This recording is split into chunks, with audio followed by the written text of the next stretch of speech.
October 6th, 2020 review. Number 1.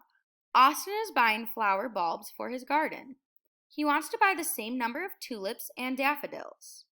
If tulip bulbs come in packs of 10 and daffodil bulbs come in packs of 5, what is the least number of each type of bulb Austin will need to buy? So the bulbs are just what you plant in the ground to create that flower. So let's see, what's our information here? So what our question is, what is the least number of each type of bulb Austin will need to buy? So this least number here is going to be keyword for least common multiple. Oh, yeah. So let's see, tulip bulbs come in packs of 10. So tulips come in packs of 10 and daffodils come in packs of 5.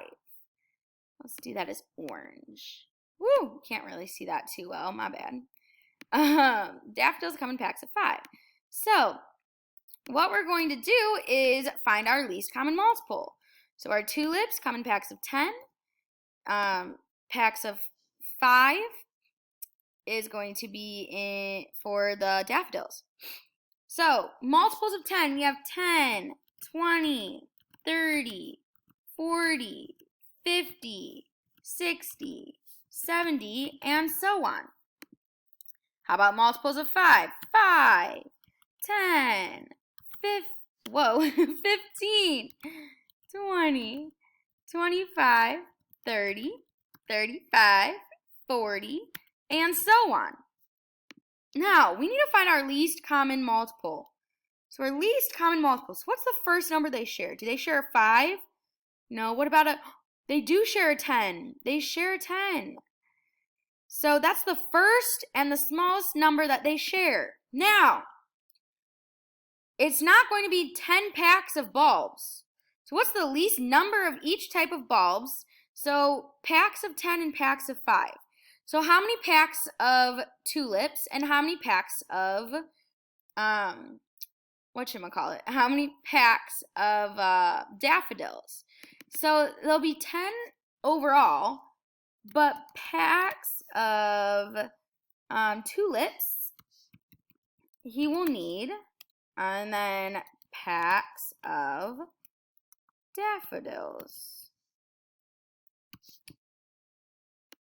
So what we're going to take a look at is, alright, so packs of tulips for this 10. This is our first pack, second pack, third pack, fourth pack. So how many packs of tulips will he need? He'll need 1 pack, and there's 10 bulbs in there. Let's take a look at daffodils. How many packs will he need? Here's our first pack, is only 5. If we buy 2 packs, then we'll have 10. So we need 2 packs, so then you'll have 10 bulbs. So there's our answer for our least common multiple with number 1. Let's take a look at number 2. Boxes that are 12 inches tall are being piled next to boxes that are 10 inches tall. What is the least height in feet at which the 2 piles will be the same height? So, first of all, this least is going to be giving us our keyword for our least common multiple. Now it says in feet. So we need to make sure we figure that in feet out after we solve this. So boxes that are 12 inches tall, so 12 inches is going to be one height of the box. The other boxes are 10 inches, so they're being stacked next to each other.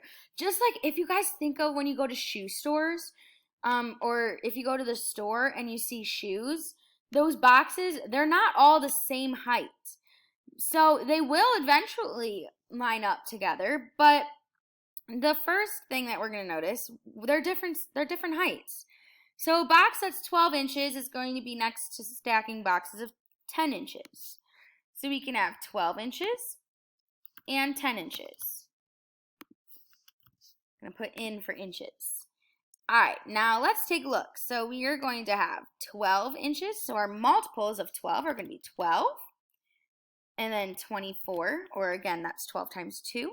12 times 3 is going to be 36. 12 times 4 is going to be 48. And then 60. And then 72.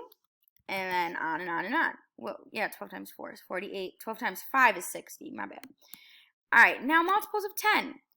These ones are easy. We know these. 10, 20, 30, 40, 50, 60, 70, 80, and so on. What's the first number that they share? So 12 is going to be not a common multiple. How about 24? No. 36? No. 48? No. 60? Yeah, they share 60. 60. All right, so it's going to be 60 inches. 60 inches. But it wants to know in feet. So 60 inches is going to be our answer. But now we're going to figure out 60 inches is how many feet? Well, there are 12 inches in 1 foot. So if you do 60 divided by 5, or divided by 12, you get 5. 1, 2, 3, 4, 5. So it's going to be 5 feet. So there are 12 inches in a foot. So we will be doing that later this year, but that's a sneak peek. So 60 inches, which will equal 5 feet. So that's going to be our least common multiple and our answer there. Great job.